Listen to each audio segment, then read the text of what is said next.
Welcome to the Movie Talk Show with Dave D.C. Kalari from DC Unboxed and from the Screenwriter's Room, the screenwriter himself, Rob Alvarenga. Now, here is your host, Joe Zapata. What's up, guys? I'm Joe Zapata here. We were expecting Eric Zamora, but I do not know what happened. He hasn't contacted me, but we got our guys here. So Dave, DC Clary, what's up, Dave? What's up? First sentence, throw him under the bus. And of course, my man, Rob, the screenwriter, Alvarenga. What's up, Robbie? Yeah, because that's how we do things here, damn it. Hey, I don't know. He hasn't texted me back. I don't know what's going on. He said he was going to join us, but we just moved on from more. We miss you, Eric. Yeah, we missed you, Eric. I wish Phil said you were such a great guy. Well, we'll see what happens. All right, guys. So let's get started. We got a bunch of topics to talk about, but today I do want to mention first, actually, Robert Carradine, who played Lewis from Revenge of the Nerds. He actually passed away a couple days ago, and I actually saw him at Chiller. Didn't get his autograph, but I saw him at Chiller not too long ago. He was there. Seemed like always a nice guy. He was obviously best known for Lewis from the Revenge of the Nerds, but he was Lizzie McGuire's dad. He was in Django Unchained, bunch of stuff the guy was on. Suffered from bipolar depression problems, passed away, killed himself at 71. Very tragic. Let's see, I'm going to start. Rob, did you know that character? I know in the 80s, Revenge of the Nerds was very big. Very sad to see him passed away. Yes, very sad.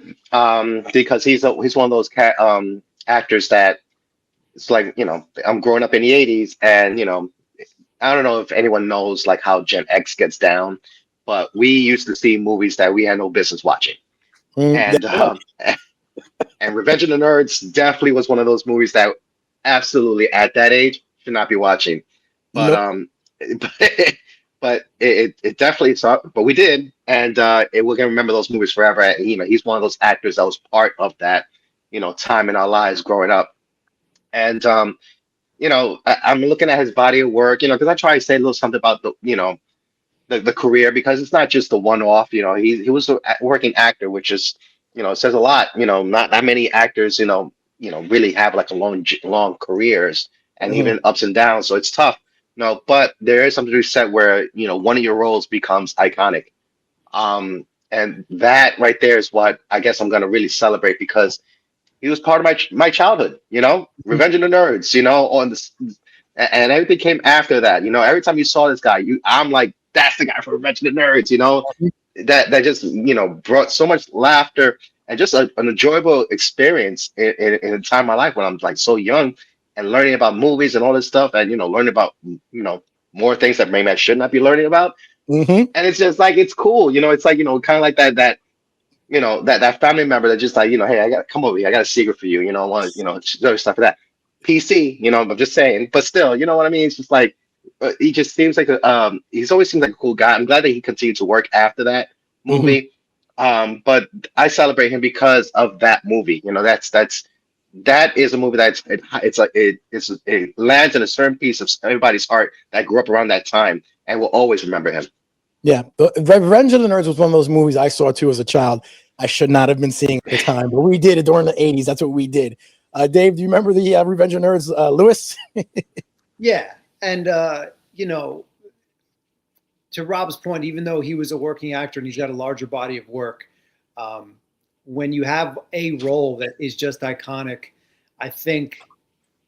I'd like to think that these guys do appreciate that. I know I saw an interview recently with Gaten Matarazzo from Stranger Things.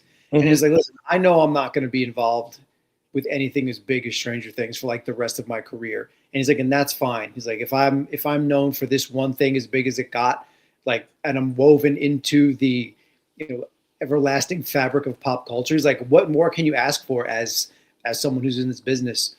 And, Robert had that. So it's a shame that even though we talk about mental health and check up on people, and almost anytime something comes up on a video or whatever, you get the little subtitles like, if you or anyone is struggling, please call this number.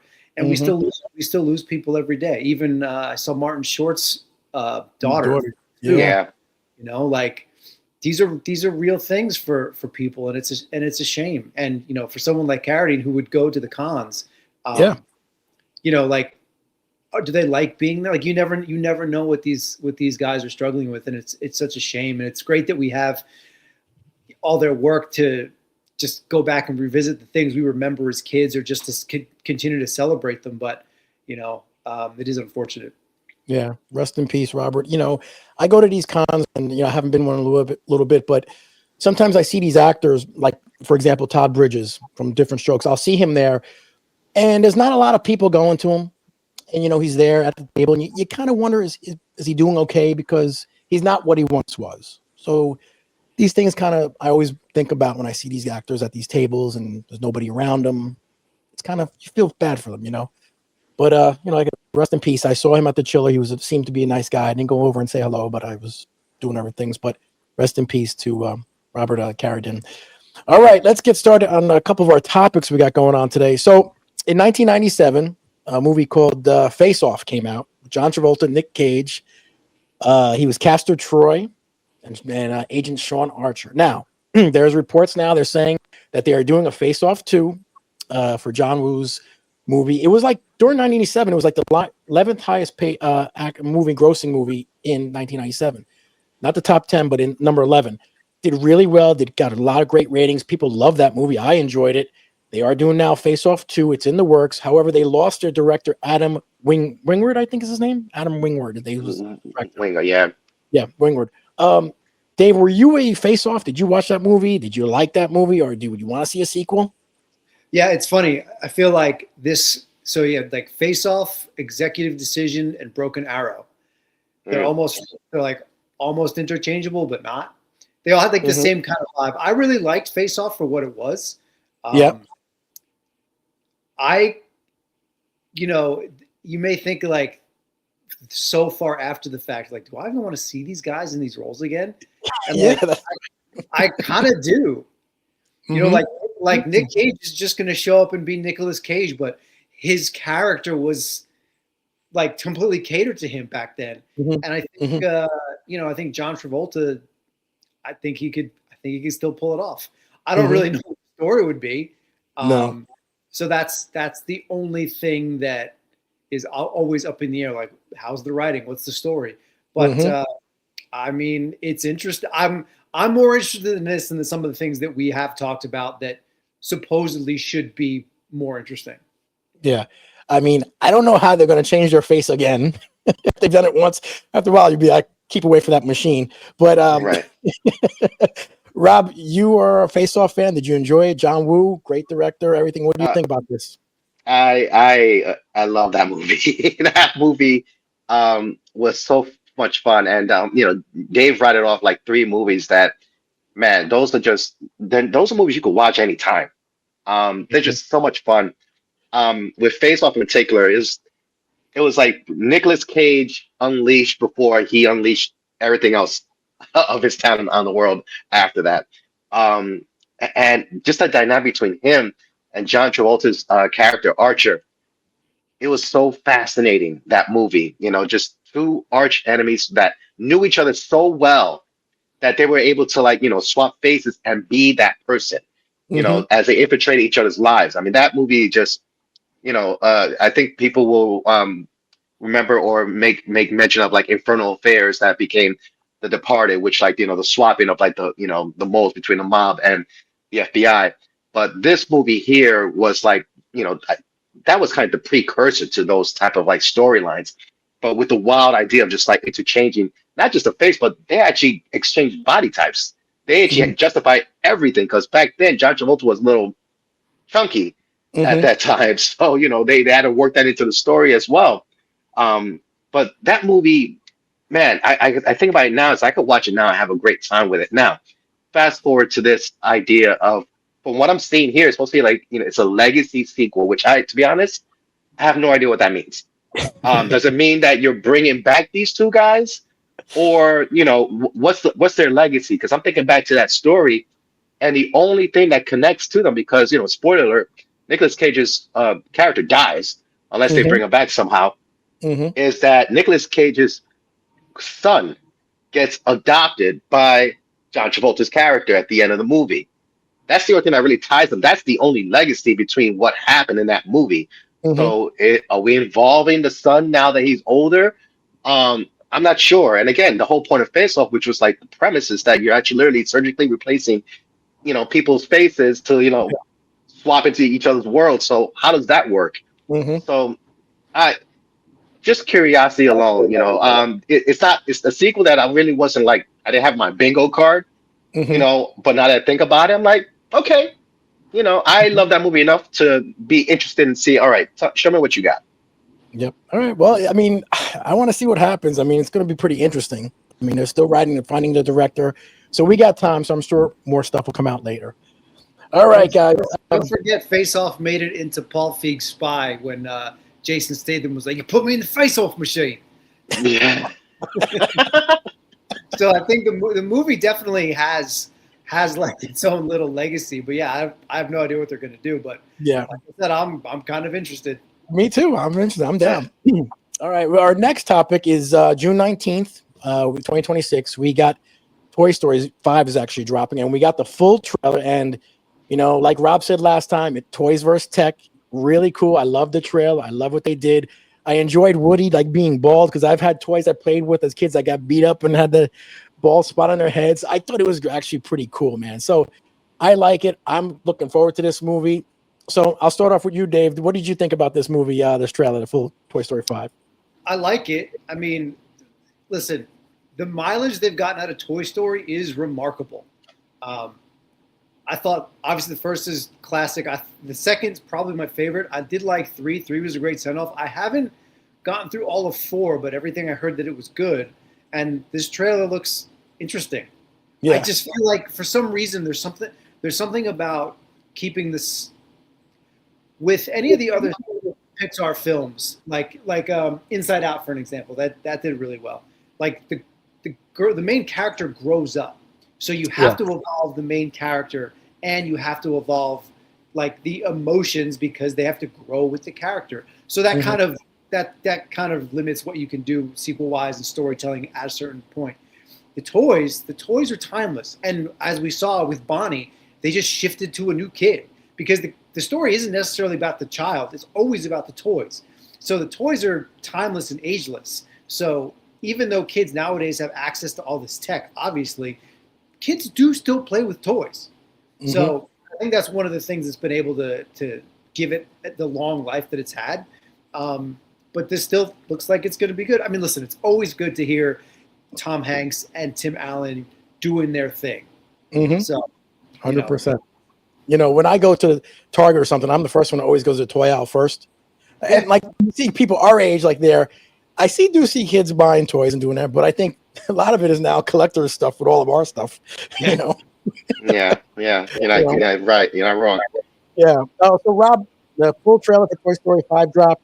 What did you think of it?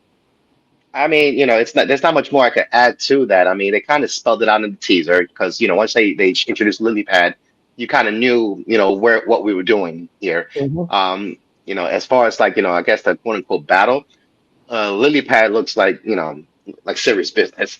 Yeah. So, literally tossing the other toys around. I'm like, okay.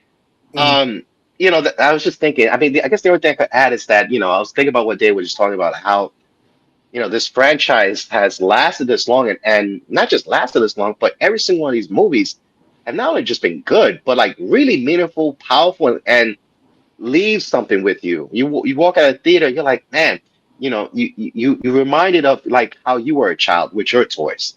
Mm-hmm. Going back to like, my generation, Gen X, that we had all kinds of toys all over the place, like, Masters of the Universe, Transformers, G.I. Joe, all this stuff there. And, we see, I guess how I'm connecting, especially with this trailer. I remember how we just beat up those toys.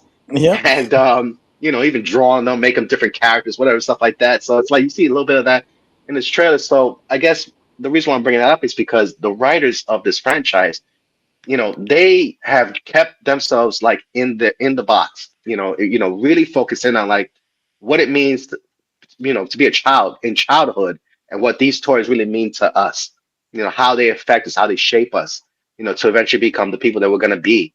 So there's always something that, that kind of element that kind of like grounds everything with this franchise. And now with the introduction of technology, now we're graduating to the generation that's pretty much that's their toys.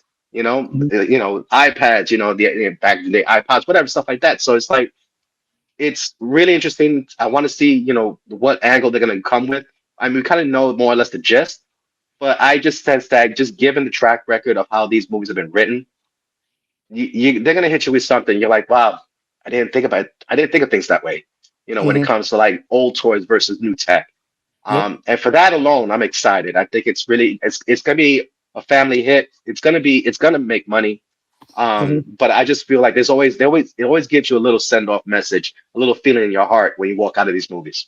Yep. I agree with you 100%. So it drops in theaters June 19th here. So wait and see what happens. It looks pretty good. I'm going to go see it, I think. All right. This next topic I kind of threw in there. I thought it was actually interesting, and it's about Jurassic World. They actually filed for their title, and their title supposedly is Jurassic World Liberation. And I thought about the title, and liberation is setting something free, right?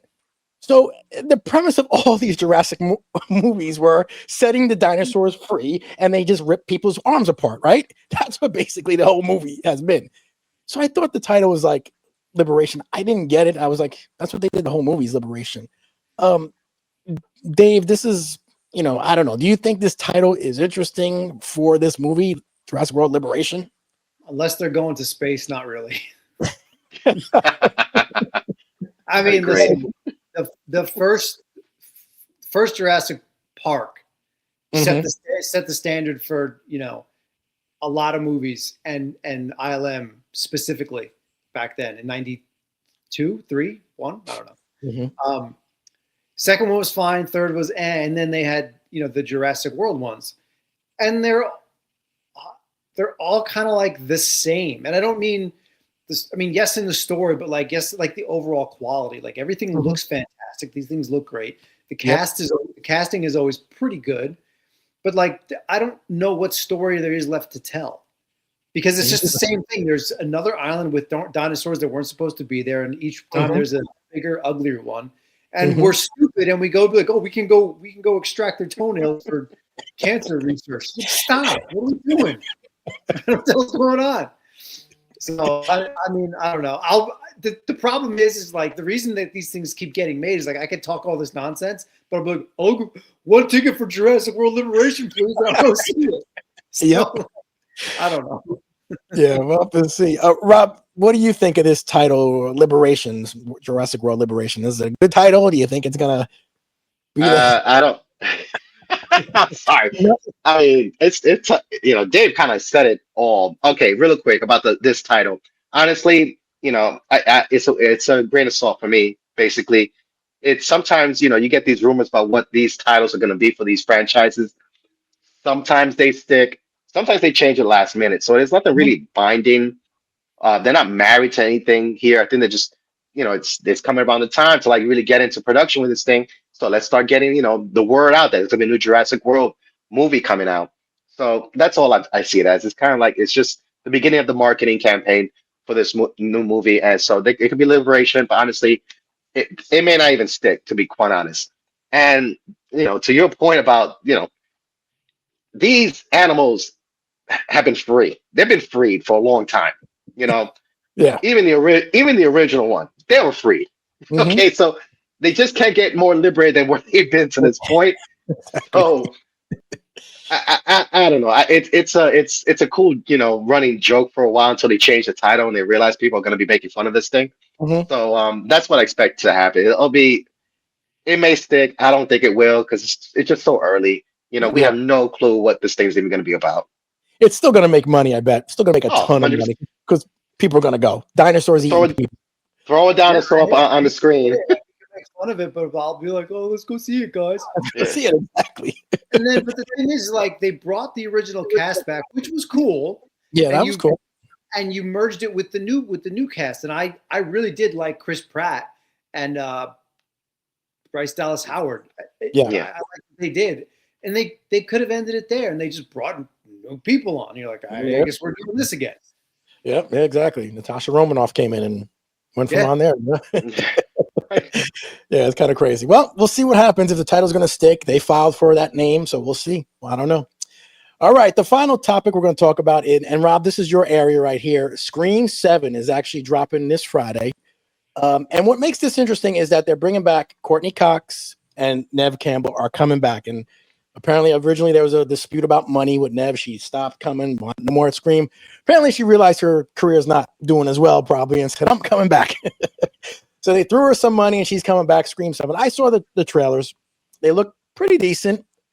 My only issue is, you have Michael Myers, you have Freddy Krueger, you have Ghostface, but he's not the same guy. He's always a different time every time. So when she calls the house saying, hello, Sydney, he's like, who is this? I don't know who you are. Yeah. So I don't get it. But again, it's coming out. Trailer looks good. People are going to go see it. These things do make money. Rob, are you going to go see this? And what do you think about this trailer?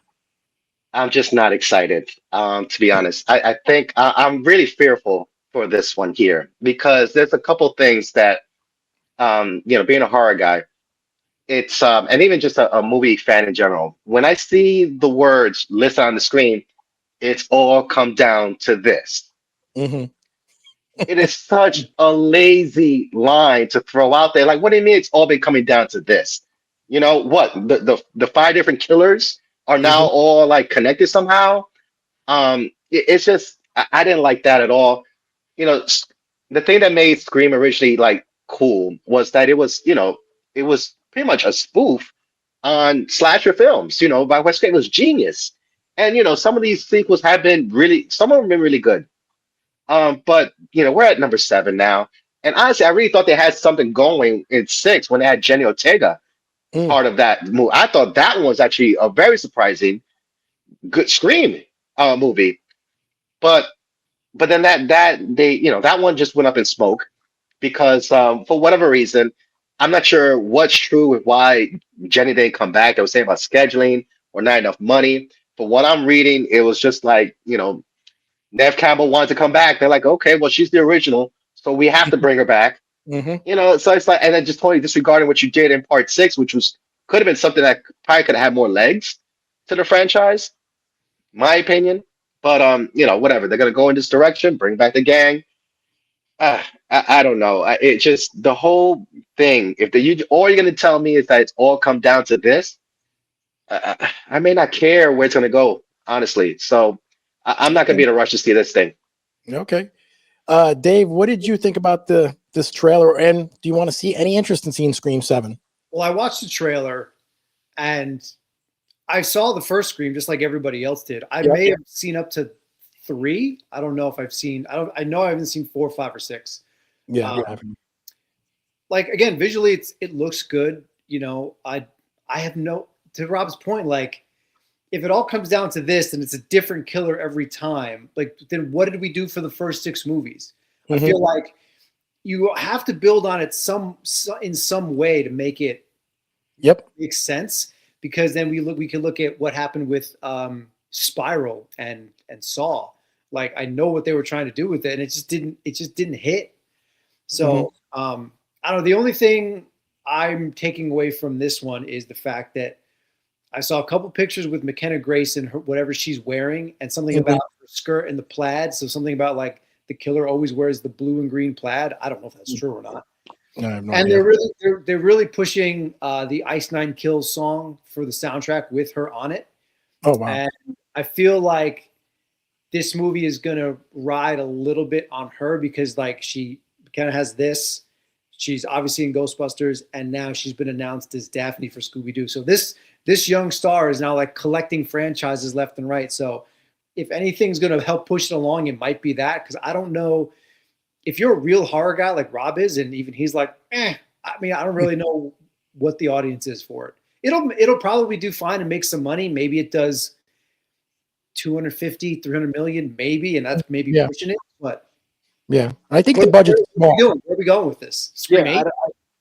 It doesn't make sense for me either. So opens this Friday. People are gonna go see it, but who knows? I hear it's gonna do well, maybe. I think they're predicting like 30, 40 million opening. I don't know. Yeah, that's just crazy, but that's what they're saying. So we'll wait and see. We'll see what happens. All right, guys, let's get to some of our fan questions that came in. I got a couple in here. Let's see what we got here. So we got Nick from Belleville, New Jersey. Says, "Hey, movie pundits, love the show. Where do you think Marvel goes after Secret Wars? Soft reboot? Thanks." So, guys, where do you think Marvel goes after Secret Wars? Bankruptcy. Yeah. Well, maybe. I think they go X-Men. I think X-Men. I don't know. I think it's going to depend on how. I think it's honestly going to depend on how good Doomsday and Secret Wars do.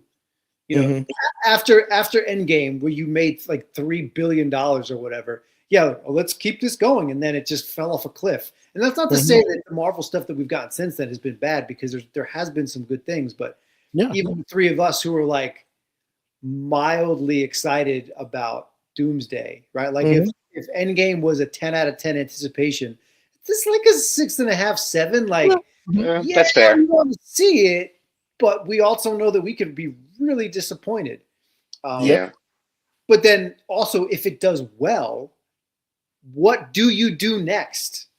Like, could you do a soft reboot? I guess, but do we really want to see the Infinity Saga again? Like, I really don't know. I really have no idea where they go. Yeah, Rob, any idea? Yeah, I mean, honestly, I think they tipped their hand. I think they're gonna bank a lot on the X-Men. That's what I think. You know, the thing is that Marvel has enough major storylines to pull from, you know, that they can keep it going, you know, and they have the money, they have the talent, you know, to really pull off these like really epic, you know, crossover stories and stuff like that. But is that the right thing to do? You know, honestly, I think that once we get to Secret Wars, we're gonna be pretty exhausted as far as like, you know, trying to like, you know, build up to a big baddie again, you know, like we did with, you know, Thanos and the Infinity Saga, and with Doctor Doom and the Multiverse Saga. So I think if they're going over to the X-Men, X-Men has a lot of like more elevated type of materials that, you know, it's like, you know, for me, I mean, I think anyone that's read X-Men knows that, you know, that's not kids' stories that they really touch on. You know, they touch a lot of stuff, a lot of metaphors on like, you know, racism, persecution, you know, singling out, you know, vulnerable people, and the vulnerable people in the Marvel universe are X-Men. You know, they're vulnerable and they have powers, which makes them scary. You know, so there's a bunch of storylines that could be drawn from the X-Men alone. So I'm thinking maybe they're gonna start touching on that. But what does that mean? You know, are you still gonna go with this formula? Like, okay, we're gonna start with X-Men. They're gonna bring in, you know, X-Force, and then we're gonna bring in Fantastic Four. Then we're gonna bring in all this stuff building up to who? Like, it's not. I just feel like that's not needed anymore. If the MCU is going to continue, it should really go to like really, you know, like make these things like events in itself. Like celebrate, you know, the 1 or 2 movies that you're going to bring out per year, and they're their own, you know, thing. They don't have to be connected. You don't have to like do extra homework. And for God's sakes, don't tie it to the shows, because you got like 50 of them coming out every year anyway. So, you know, I just hope that, you know, this is part of the course correction, because, you know, today's point, if they're still going to continue doing what they've been doing and thinking that Secret Wars is going to propel them to the next saga, I don't know if that's going to work. I don't know either. Let's wait and see.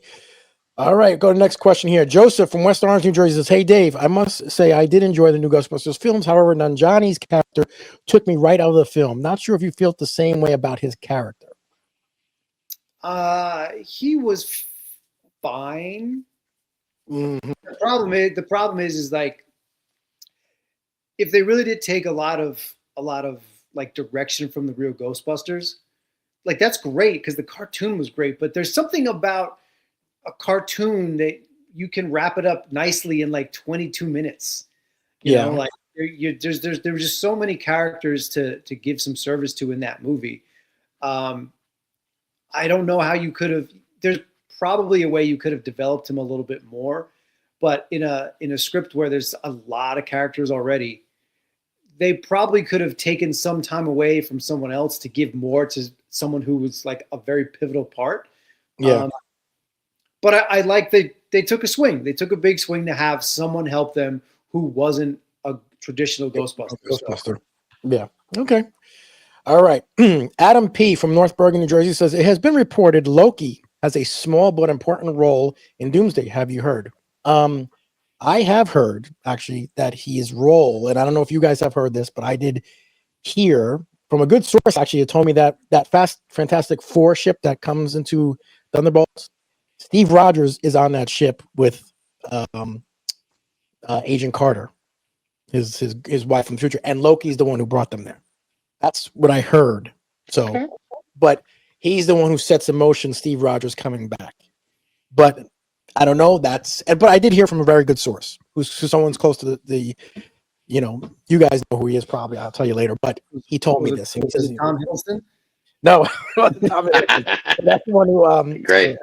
He has a show actually on YouTube, but he's the one who told me that. So that's interesting. What we say, I don't know. Have you guys heard anything about Loki? I haven't heard anything specific, but at the end of season 2, he was the guy holding all the timelines together. So yeah, I'm not surprised he would have an important part. Even if he's like mentioned in name only, he's behind the scenes, literally holding everything together, just like at the end of season 2. Yes. So there's no way this movie happens without a mention of Loki in some way. Correct. Yeah. So some of these things I'm hearing online is pretty wild too, because Doctor Doom, part of his plans seems to be creating incursions, destructions of realities. So, to Dave's point, if timelines and realities are being erased by what Doctor Doom is up to, he's the god of stories now, so he has to be involved. I'm hearing that he's actually going to have his own team, his own hand-picked team of people that are going to be set up to that he needs to go against Doctor Doom. So there's gonna be I'm hearing there's gonna be 3 Avengers teams between these 2 movies. Wow. So it's again, I don't know what's true and what's not, but based on what you're telling me, I'm kind of leaning towards that actually might be a thing. Mm-hmm. Yeah, that's I what like saying. that. I like that idea though, because Loki fought everybody, and yes. even though he probably bit off more than he could chew and thought he was tougher and more powerful than he actually was, I do feel like every time we got to see him, and especially in the show, he ended up having respect and reverence for most of the heroes. Yes. Yeah, it's true. Very true.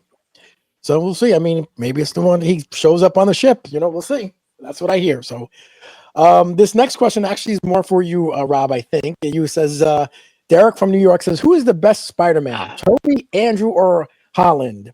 I would have loved to see more Andrew. Who do you think? Oh my goodness, this is so tough, man. Spider-Man shirt on, Yeah, right. Seriously, right? I mean, dude, what are you doing to me? It's like Caleb McLaughlin. It's like asking me which one of my children I love more. I mean, that's not fair. Okay, I could tell you this much. Holland is my favorite adaptation. I think he's the one character, the one iteration of Spider-Man that captured both Spider-Man and Peter Parker, how they should be. They're closer to what I grew up reading in the comic books.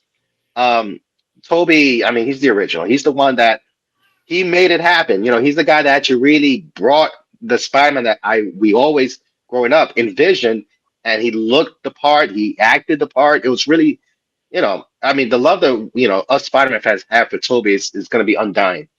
And Andrew, Andrew's, he's really grown on me over the years.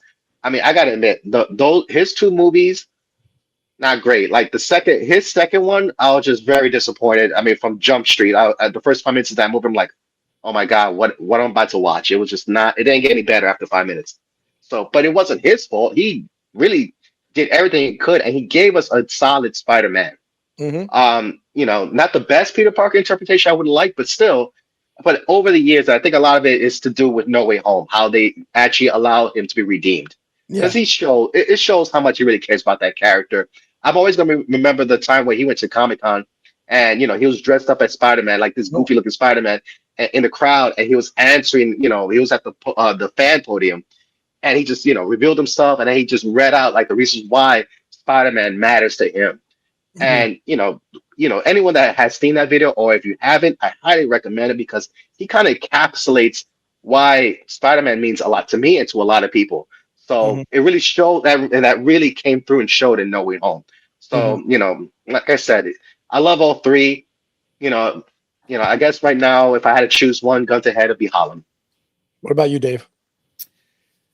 I probably would agree with Rob. I think Tom Holland has the best blend of both.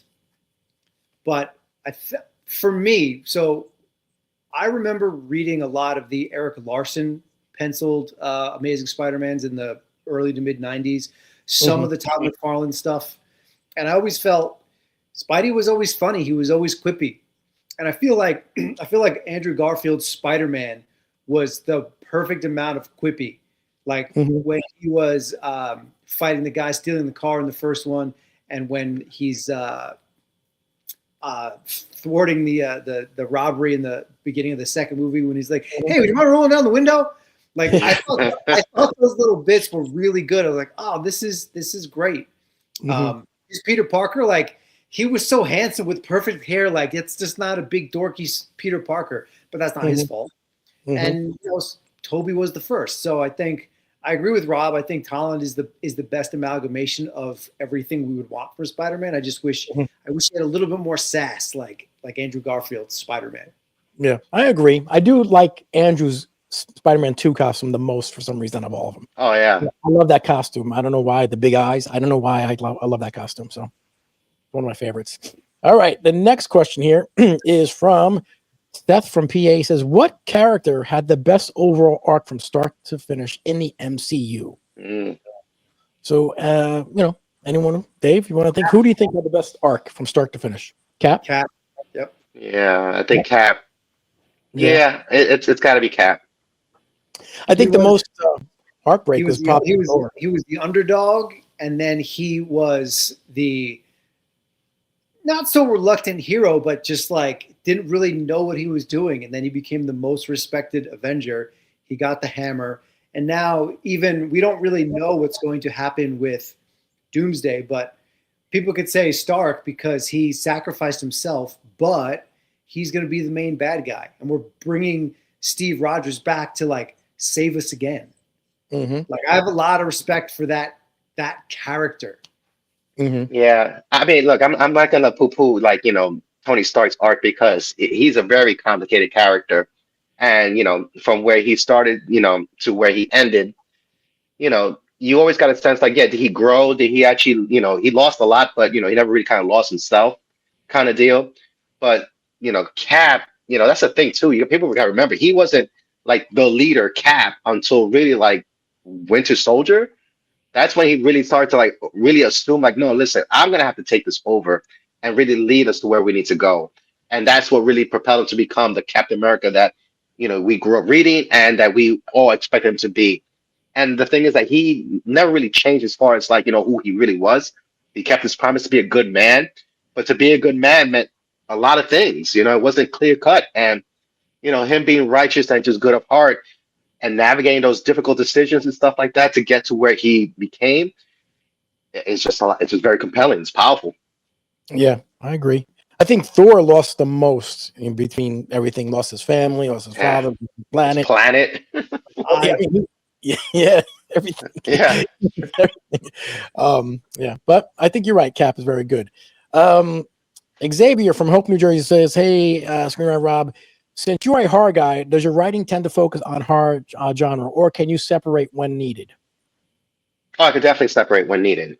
That's funny that you mentioned that, because the cool thing about horror, is that while I love it for specific reasons, things you could explore, but one thing you kind of have to make sure that you're always doing is you got to bring the gore, you got to bring the scares, you got to bring something that makes it horror. In other words, there's got to be some kind of monster, in your story, but that's because that's my playground. But that doesn't mean. But when I actually want to talk, when I want to write my comedy, I've written comedies. I'm writing a drama right now. The things is that it's you get to play with those kind of themes in horror, but make it fun because you could throw like a monster in this. But there are real like other storylines that you're going to see in different types of genres. So it's like horror a lot of times is a way for me to practice to get to those other stories. So horror is my favorite. but because of horror, I can actually now, do other things. Okay, that's good. All right, last question, and we'll wrap it up. Actually, here, this one is from Troy E, and he says, from PA, he says, "Hey guys, I have to be honest. These Snyderverse fans are a little out of control. I enjoyed Man of Steel and Justice League Snyder Cut, but his time is over. He is not coming back." And I guess he was referenced because there's a lot of online talk about Snyder coming back, and all these people like shitting on James Gunn recently and wanting Snyder back. I don't know. People just can't get over it. What do you guys think? Snyder gave us a bunch of sad superheroes. It really is. Superman really was is. sad. Even though I really did enjoy Batfleck, like he was super sad. Aquaman was sad. Wonder Woman 1984 was sad. Mhm. Like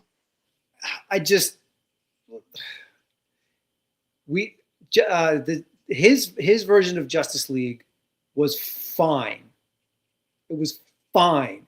Mhm. And we got like 6 hours of movie and like $400 million between the two films for fine. Mhm. And the best bits we got were, in my opinion, were like the very little used Dark Side, and that's it. What are these idiots clamoring for? Yeah, I don't know. It wasn't that good. Everything James Gunn has put out, it's not been stellar, but it's been way better than any of the Snyderverse stuff. Yeah. Let me ask you. I was going to ask you real quick. Do you think they should have promoted Superman more because they didn't promote him at all, it being in the movie originally? If you remember the first time, it's supposed to be a secret. You think they should have put him on the poster for Snyder's Justice League? Yes, for Snyder's Justice League, because they didn't do it afterwards. No, because I think I feel like I was never surprised. He was on all the posters, and then I feel like everyone knew he was going to be the black suit in Snyder's cut. Yeah. So I think one of the reasons that everyone got the looks at the Snyder cut for what it through beer goggles is because it came out during COVID when we weren't really getting anything, and that was his original vision anyway, because we got the Justice League instead. So I think that's the only thing that really saved it, the time it came out, and the fact that we got a really, really terrible Justice League before that. Yeah, Rob, what do you think? If that had been his original vision, people would have been like, "Why are we getting a 4-hour superhero movie for like 10 minutes? This doesn't make any sense." Yeah. There's only one thing I really want to add to this, and I'm talking to the Snyder fans out there, because I'm assuming Snyder fans are DC fans. I'm assuming that they really love Superman and these characters. Okay, so let me ask you this question. There's one scene I remember in, I believe it was Batman v Superman. There's a scene where Superman is talking to Lois, and he's flying away, and he gives a line that was like one of the most depressing lines I've ever heard. And this is Superman that's supposed to be representing hope. He tells Lois when he has to go and fight Batman because Lex Luthor, has this, mother hostage. Nobody ever stays good. Superman says that. I mean, come on. That tells me like you have no idea what Superman is about. Erroneous. It's totally. I mean, come on. That right there should revoke any type of credibility with Snyder. Can he give you cool visuals? Sure, but you're gonna give me something like that, especially look, we're comic book fans. You're making these. That's your base right there to start with, and you're gonna give a depressing Superman that he basically says to you, "There's no hope." I mean, come on. Yeah, I don't know. They're crazy. They're weird. I get it that people love Cavill for being a great representation, but the look doesn't make the story. I've seen tons of movies that visually look tremendous and are devoid of any kind of good writing, good dialogue, the story. Yeah, to Rob's point, I think what he actually says is nobody stays good forever. Bro, that is your thing. You are good all the time. Yeah. Like if you're not good, then we don't have any hope at all. That is everything they hung their hat. James Gunn hung his Superman hat on in his movie. Being good is punk rock. Yeah, exactly. And you know who did a great Superman was Tyler. What's his name? Tyler. Yeah, he did a great Superman in that series. I mean, that was a great Superman too. But these people, the Snyder, they just love Snyder's vision that he had. They love being sad. Yeah, but I don't get it. I really don't get it. All right, guys, we got to wrap up here. I'm going to take care. I got to run here. See you guys next week. All right, man? We will talk to you guys next week. You got it, brother. I'll talk to you later. Started from nothing. Jersey streets, we owned it. JZ pumping iron. Body